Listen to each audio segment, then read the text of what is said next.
Hello everybody, it's Vinyl Rich here, and I'm going to do a video of the 10 best albums from 1965. I'm going to, maybe in 3 weeks from now, I'll do 66 and I'll go on up till 85 or whenever I run out of 10 good albums from a year, you know. And I normally don't have notes. I do have a list here so I can keep, you know, so I know what year these records... Oh, wait, never mind. They all came out in 65, so I don't need the notes. Anyways, anybody's... I'd like to see other people join in on this. A few years back, there were these Gimme 10s. It's basically the same thing. So I'm just, you know, reviving an old concept. But my number 10... Well, first of all, 1965, there were a lot of bands had 2 albums. Like the Yardbirds came out with 2 albums. The Rolling Stones came out with 2 albums. The Byrds came out with 2 albums. The Beatles came out with 2 albums. Even the Hermits had 2 albums in 1965. This wasn't that hard for me. I mean, there were a couple albums that, you know, especially on this 10th one, which one do I put? But, you know, only 10 can make the top 10. And number 10, we got the Sonics. Here are the Sonics. Their debut album. It's really, I mean, the best songs on the album, surprisingly, are the originals. And I wish I would have had more originals on here. I mean, The Witch, Boss Hoss, Psycho, and Strychnine. Those songs are killer, dude, considering it's 1965.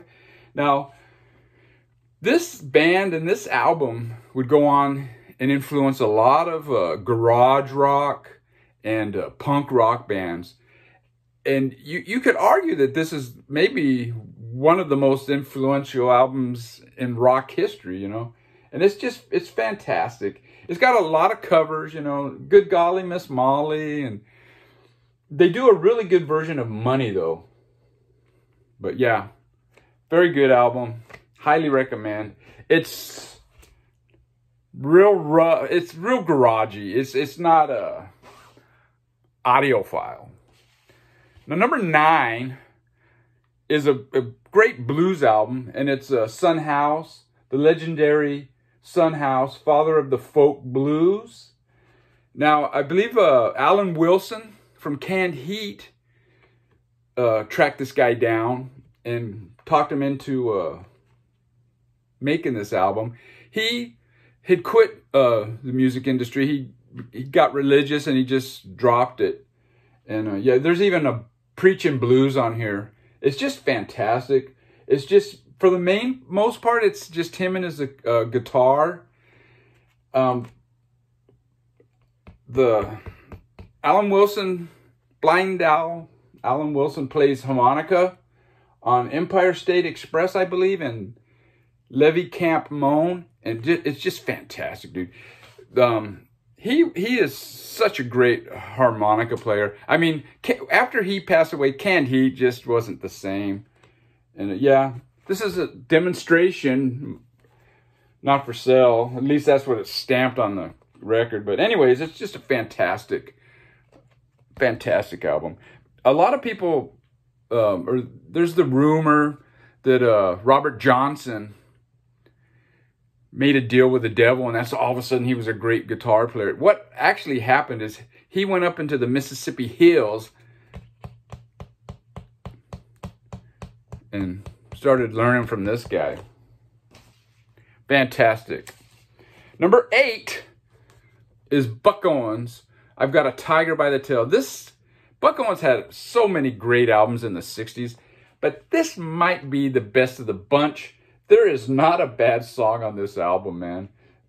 It starts off with I Got a Tiger by the Tail. It's just a fantastic, just a well-written song. And it's just, you got Wham Bam. You know, this is before Bowie. You know, Wham Bam, Thank You Ma'am. It's just a fantastic album. He even does a rock and roll cover of Memphis, the Chuck Berry song. And that's why a lot of the Nashville people They used to criticize Buck Owens because he would do rockers, and good for Buck, dude. Number 8. Number 7 is a great blues album, and it's Hoodoo Man Blues. It's a Junior Wells Chicago Blues Band with Buddy Guy on guitar. Now, Buddy Guy's guitar has a very unique, it's weird sounding, and supposedly, from what I've read, is his amp blew out, so he plugged his guitar into some organ amp or something, and it just works, dude. And it's just a 4-piece band. You got Junior Wells on harmonica and vocals, Buddy Guy on guitar, Jack Myers on bass, and Billy Warren on drums, and just a fantastic album. Now, this arguably could be the first blues album that was actually an album or made like for an album. Before that, most blues albums were comprised of singles and different stuff, and they would put them together, or you had the Muddy Waters live at Newport type thing. But yeah, this is just a fantastic album, and it's a gritty album, dude.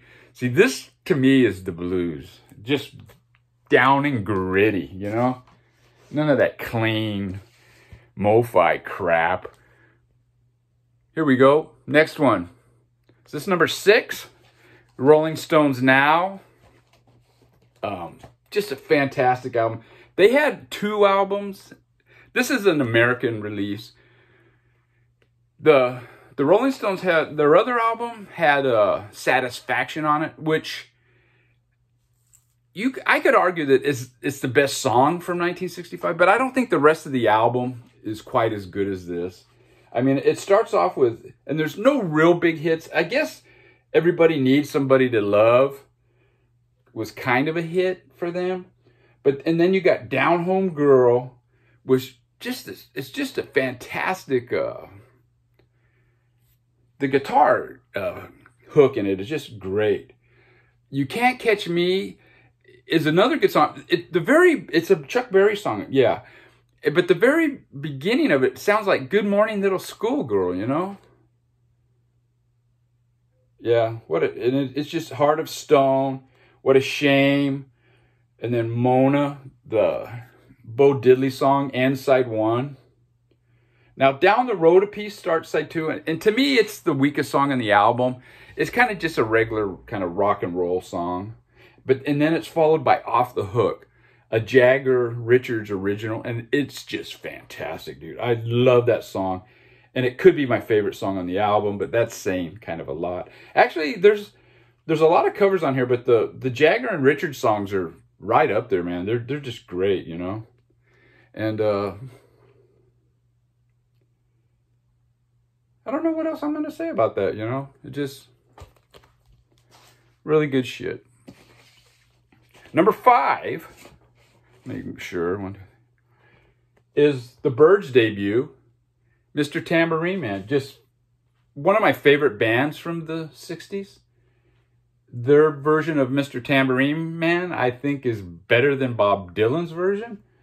Though that's kind of, some people will say that's sacrilege, but I think it is.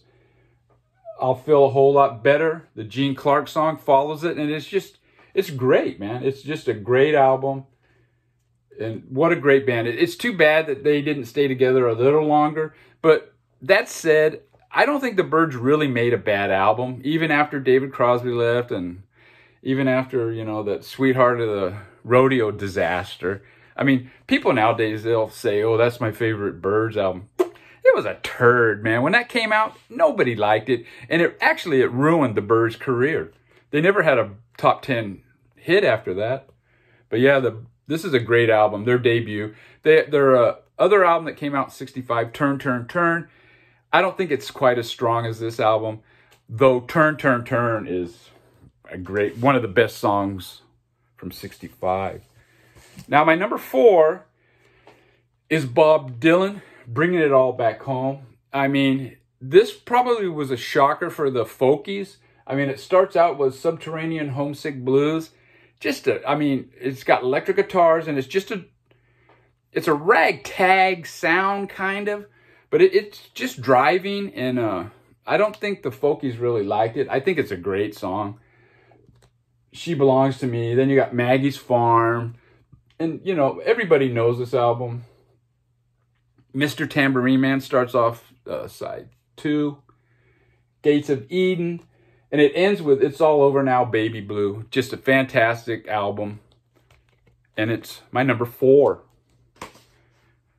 My number 3, this one is still in the shrink. I haven't opened this because it's a MoFi copy. And it's the Beatles' Help. This is a fantastic... I mean, people think that the great Beatles started with Rubber Soul. I mean, this is people nowadays talking. And no, this album is actually great all the way through till the last song. Help it's been played to death, but if you just listen to it, it's fucking great, dude. And then the next song, The Night Before, fucking good. And then You've Got to Hide Your Love Away, the John song.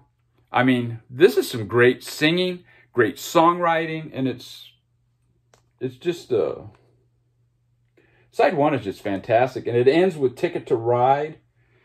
The drums, that driving beat that Ringo does, it's just a really well written song, and I think Ticket to Ride it's up there in the top songs of 1965. And yeah, Ringo's an underrated drummer. A lot of people bag on him. Even Quincy Jones recently, you know, it's like, what the hell's up with that, you know? If you put into a computer, Ringo is the most on-beat drummer there is in pop, period. He never missed a beat. And there was some guy that wrote a book, and he listened to all the demos, and I think it's a book about every recording of the Beatles ever did, and he even said that, you know, a song would get messed up in a recording, but it was never because of Ringo. Number 2, only 2 left, and my number 2 is Bob Dylan, Highway 61 Revisited. This is, you know what's amazing about this song or this album is how long the songs are, man. I mean, they're, you know, 5-6 minute long songs. It ends with Desolation Row. It's like over 11 minutes long. And to me, that one does kind of drag on a little bit. And again, it's mostly it's guitars. You got the really cool piano. You got Al Cooper on that weird sounding organ in the background, and all the way through until the last song, Desolation Row, is more acoustic, and it's got a Spanish style guitar, and it's a beautiful song. But man, 11 minutes. What the hell was he thinking? And I mean, Bob Dylan is a pretty wordy guy, you know. I mean, he rhymes Siamese cat with diplomat, and what the hell it has to do with the song, and who knows, you know. But yeah, I love this album all the way through, man. Ballad of a Thin Man, the end of side 1 is just fantastic, and it doesn't have a bad song on it. And I didn't mention, that's why this one is number 3. It ends with Dizzy Miss Lizzy. Let's go back to this. This album is just fantastic all the way through. And then at the very last song on side 2 is Dizzy Miss Lizzy. It's like one of those rock and roll numbers that they were doing 2 years prior to this. You know, it could have been on an album in 64, would have fit in better than this. And the 2 songs prior to that are 2 Paul songs, I've Just Seen a Face, and Yesterday. If they would have ended the album with that, what the hell? It would have been fantastic, you know? Okay, I'm sorry. Sorry, Bob. Yeah, but this is my number 2. This one kind of just outshines Help. And my number 1 is the Beatles' Rubber Soul. This is the U.S. copy, and the U.S. version and the U.S. version is actually a really good album. It's kind of more of an acoustic kind of album. They took a lot of the good songs off of it for whatever reason. I mean, you got Drive My Car, Nowhere Man is nowhere to be seen on this, I don't believe. You know. But yeah, it's a fantastic album. I don't have the UK version, but hopefully that's going to change fairly soon. But it starts off with a Drive My Car, a really rocking song. And Paul's vocals in that are really, they're just fantastic. They're really, next time you listen to that song, listen to his vocals. They're really kind of rough sounding, very emotive, but it's just the gruffness of it. It's not the sweet la la la la la hey yeah that we're used to, you know, at all. And then, of course, the second song is a Norwegian Wood. Just a great John song. I mean, just well written with the sitar in it. I mean, that's probably the best song from 1965. You got Think for Yourself, the George song with that heavy fuzzy guitar in it. And then side 1 ends with Michelle. What a great ending. Man, if side 2 of Help would have ended with Yesterday, that probably would have been my number 2 album, to be quite honest. And then side 2, I mean, it's In My Life is another great John song. His emotive vocals and what he's singing about. But then there's this Baroque piano, Bach-inspired piano in the middle. For me, it kind of screws up the song. I mean, not enough to say it's a crappy song, but I think it would have been better without it. And then it ends with Run for Your Life, which is a song basically about a stalker, you know. You better run for your life, little girl, you know. You're going to kill her, you know. It's fucking a trip. And a lot of people, oh, that's not... Today, that song would be cancel culture, you know. That's whatever. But it's a great song. You don't have to agree or love every lyric of every song. That's one thing that Bob Dylan, I remember him saying once that, you know, people hold songwriters or musicians to a different standard than they do authors or filmmakers. You know, a filmmaker can make a horror movie, a murder mystery, and it's cool. But if a songwriter, musician sings about one that's kind of, oh, is he really, are we really getting to a deeper part of John's soul? Anyways, that's my top 10. I would love to see some lists from other people out there, and you know who you are. You know who you are. You know who you are. Take care, everybody.